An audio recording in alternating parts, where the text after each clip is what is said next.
नमस्कार बच्चों। हम लोग आज जो है नया चैप्टर शुरू कर रहे हैं जिसका नाम है पाठ 6 आपका। और जो नाम है उसका वो पुष्पीय पादपों का शरीर, ये नाम आपके चैप्टर का है। तो देखो हम लोग इसके अंतर्गत देखेंगे कि कौन कौन से उत्तक होते हैं, कौन से उत्तक तंत्र पाए जाते हैं, है ना। विभिन्न उत्तकों के कार्य क्या है, वो सब कुछ हमको इस चैप्टर के अंतर्गत पढ़ना है। तो देखो सबसे पहले उत्तक क्या चीज होती है। तो कोशिकाओं का ऐसा समूह, यानी ये जो विभिन्न कोशिकाएं हैं वो एक ग्रुप बना लेती है, ठीक है। जिसमें कोशिकाओं की संरचना समान या भिन्न हो सकता है इसके अंदर ये गोलाकार है तो ये इस तरीके से अलग शेप की जो कोशिकाएं हैं वो भी इसके अंदर उपस्थित होगी। लेकिन कोशिकाओं का ऐसा समूह जिसमें संरचना या तो समान हो यानी एक जैसी हो सकती है या कुछ अलग भी हो सकती है, ठीक है। लेकिन सभी कोशिकाओं की उत्पत्ति, परिवर्धन व कार्य समान होता है। लेकिन जिस कोशिका से इसका निर्माण हुआ हो यानी उत्पत्ति हुई हो, वो उसके बाद परिवर्धन यानी उनका विकास होने का तरीका, ठीक है। उसके बाद कार्य, जो इनका काम है वो समान है, ठीक है। यानी ये सब कोशिकाएं जिनकी संरचना अलग हो सकती है और समान भी हो सकती है, लेकिन इन सारी कोशिकाओं की उत्पत्ति, परिवर्धन और कार्य समान होता है। तो कोशिकाओं का ऐसा समूह क्या कहलाता है? उत्तक कहलाता है। उत्तक की डेफिनेशन है। फिर आती देखो कोशिकाएं मिलती है तो क्या बनता है? उत्तक। अब कई उत्तक मिलते हैं, कई उत्तक, जैसे ये एक उत्तक है प्लस ये एक उत्तक मिल गया, ठीक है। तो कई उत्तक जो है वो मिलते हैं तो उत्तक तंत्र बनता है। क्या बनता है? उत्तक तंत्र। उत्तक तंत्र जब मिलते हैं तो क्या बनाते हैं? अंग। और अंगों के मिलने से फिर हमारा क्या बनता है? अंग तंत्र। और फिर शरीर क्या बनता है? अंग तंत्र। और फिर लास्ट में अंग तंत्रों से हमारा पूरा शरीर बनता है, चाहे वो पादप का ले लो या जंतु का ले लो। तो हमारे शरीर की जो बेसिक इकाई है वो क्या है? कोशिका। कोशिकाएं मिलेगी, उत्तक बनाएगी, उत्तक से उत्तक तंत्र बनेंगे, उत्तक तंत्र अंग बनाएंगे, अंग तंत्र बनेगा और फिर शरीर बनेगा। अब है विभाजनशीलता के आधार पर उत्तक, जो पादप उत्तक हैं उनको दो तरीके से हम विभेदित करते हैं, मेन दो कैटेगरी में डिवाइड करते हैं। पहली है विभेजतकीय उत्तक और दूसरा है स्थायी उत्तक। विभेजतक उत्तक यानी नाम देखो, विभेजतक मतलब इनकी कोशिकाएं निरंतर क्या करती रहती है? विभेदित होती रहती है, समसूत्री विभाजन करती रहती है, ठीक है। तो ऐसा उत्तक या कोशिकाओं का ऐसा समूह जिसकी कोशिकाएं निरंतर विभाजनशील रहती है, विभाजन करती रहती है, वो क्या कहलाएगी? विभेजतकीय उत्तक, ठीक है। फिर है स्थायी उत्तक।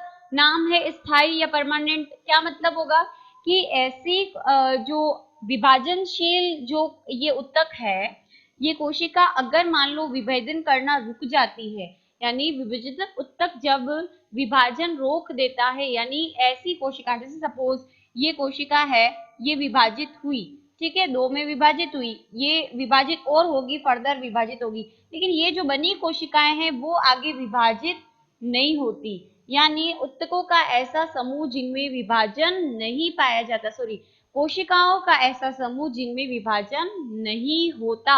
आ रही बात समझ में? वो स्थायी बनी रहती हैं, वो और डिवाइड नहीं होते। तो ऐसा कोशिकाओं का समूह क्या कहलाएगा? स्थायी उत्तक। कोशिकाओं का ऐसा समूह जिसमें विभाजन और अधिक नहीं होता क्या कहलाता है? स्थायी उत्तक कहलाता है। अब मैं आपको आगे जो पढ़ाऊंगी वो विभजित उत्तक और स्थायी उत्तक के विभिन्न प्रकार जो हम पढ़ने वाले हैं उनका चार्ट बनाऊंगी। पहले आपको चार्ट याद होगा तभी जाके आप आगे समझेंगे, नहीं अदरवाइज आप याद करेंगे आपको यही पता नहीं चलेगा कि हम कहाँ पढ़ रहे हैं। तो अब मैं चार्ट बनाऊंगी क्या क्या हम पढ़ने वाले हैं इस चैप्टर के अंदर। देखो अभी हम लोगों ने देखा कि पादप उत्तक जो है विभाजनशीलता के आधार पर दो हिस्सों में डिवाइडेड है, एक तो विभजित उत्तक और दूसरा था स्थायी उत्तक, राइट। तो अभी हम लोग किसको देखेंगे, किसके प्रकार को देखेंगे? विभजित उत्तक जिनको हम पढ़ने वाले हैं। तो पहला प्रकार है उद्गम एवं विकास के आधार पर, दूसरा है कार्य के आधार पर, तीसरा विभाजन तल के आधार पर, और जो चौथा प्रकार है वो स्थिति के आधार पर। उन सारों में से ये जो है ये इंपॉर्टेंट है और ये इंपॉर्टेंट है, ठीक है, आपके लिए। तो देखो सबसे पहले उद्गम एवं विकास के आधार पर हम कितने हिस्सों में डिवाइडेड करते हैं, प्राक विभाजक, प्राथमिक विभाजक और द्वितीय विभाजक। समझ आ गया।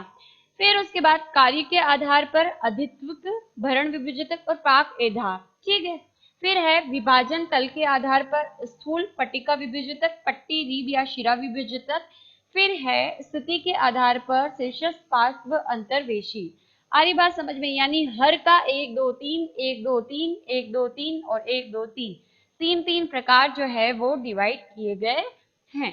तो ये आपको पहले चार्ट बनाने का रीजन, अभी हम पढ़ेंगे बेटा इनको डीपली, पर चार्ट बनाने का रीजन ये है कि आपको इसके माध्यम से पहले इनके नाम याद करने हैं।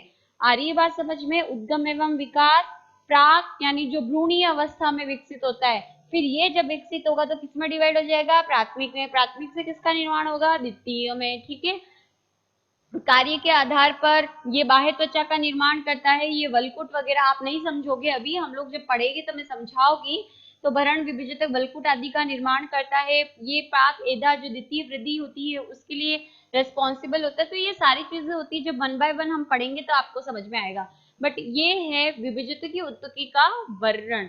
अभी हम लोग देखेंगे स्थायी उत्तकों का जो क्लासिफिकेशन है वो।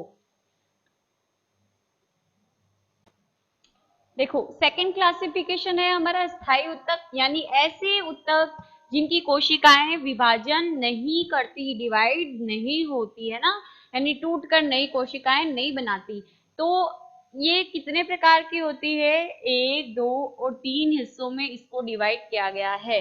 पहला है सरल उत्तक। सरल उत्तक का मतलब होता है कि कोशिकाओं का समूह होता है जो विभाजन नहीं करता, लेकिन कोशिकाएं जिस एक ग्रुप के अंदर जितनी भी कोशिकाएं होती हैं उनकी संरचना समान होगी। आ रही बात समझ में? संरचना कैसी होगी? समान होगी। जटिल, जटिल में स्थायी उत्तक होगा यानी विभाजन नहीं करेगा, लेकिन एक से अधिक प्रकार की कोशिकाओं से मिलकर निर्माण होता है। इसमें भी 4 होता है, इसमें भी 4 तरीके की, इन चारों की ही शेप वगैरह क्या होती है? अलग होती है। तो सरल उत्तक का ध्यान रखना कि जो कोशिकाओं का समूह है उसकी संरचना क्या होगी? सेम होगी। ठीक है। इसके अंदर प्रकार है, पहला मृदुतक, दूसरा स्थूलकोण उत्तक और तीसरा दृढ़ोत्तक। किसका? सरल उत्तक का। पहला प्रकार है हमारा सरल उत्तक, जो स्थायी उत्तक का। इसके हमने फिर से 3 हिस्से किए हैं। सरल में नाम 3 होते हैं, लेटर्स 3 होते हैं सरल के अंदर, तो ये प्रकार भी 3 हो गए, उससे आप याद रख सकते हैं। तो सरल के 3 प्रकार, 3 लेटर्स। उसके बाद देखो पहला है मृदुतक, दूसरा स्थूलकोण उत्तक और तीसरा दृढ़ोत्तक। तो मृदुतक उत्तक होता है, उसके अंदर देखो मृदुतक जो है उसके अंदर पहला प्रकार है हरित मृदुतक, दूसरा है वायुतक, फिर विचित्र कोशिका, तारकाय मृदुतक और दीर्घ मृदुतक। ठीक है। ये इसके प्रकार हो गए कितने? 1 2 3 4 और 5। मृदुतक में 5 प्रकार है। फिर स्थूल कोण उत्तक में 3 प्रकार है, कोणीय, स्फीरिक और रिक्तिकामय। दृढ़ोत्तक में 2 है, दृढ़ोत्तक रेशे और अष्टील दृढ़ोत्तक कोशिकाएं। तो ये तो हो गए सरल उत्तक। फिर जटिल उत्तक, ऐसे स्थायी उत्तक या ऐसा उत्तक, स्थायी उत्तक जिसमें विभाजन नहीं होता, लेकिन जो कोशिकाएं इस उत्तक का निर्माण करती है वो एक से अधिक प्रकार की आकृति की होती है, यानी शेप अलग अलग होती है। यानी इस तरीके का आकार भी होता है, इस तरीके का भी होता है, इस तरीके का भी होता है, यानी आकार में सेम नहीं होती, आकृति सेम नहीं होती, तो वो जटिल उत्तक कहलाता है। एग्जाम्पल जाइलम और फ्लोएम, इन दोनों में ही 4 अलग अलग तरीके की कोशिकाएं जो होती हैं वो पाई जाती है। उसके बारे में हम लोग पढ़ेंगे। फिर आता है विशिष्ट उत्तक, बाह्यस्रावी और अंतःस्रावी। ये उत्तक जो है स्थायी होता है और कुछ विशेष प्रकार के जो तरल पदार्थ होते हैं, कुछ विशेष पदार्थ होते हैं, उनका स्त्रवण पौधों के अंदर करता है। तो बहिस्रावी और अंतःस्रावी। समझ में आ गया? तो ये हमारा है जो वर्गीकरण है। अब हम सबसे पहले नेक्स्ट वीडियो के अंदर शुरू करेंगे हमारा विभाजक उत्तक।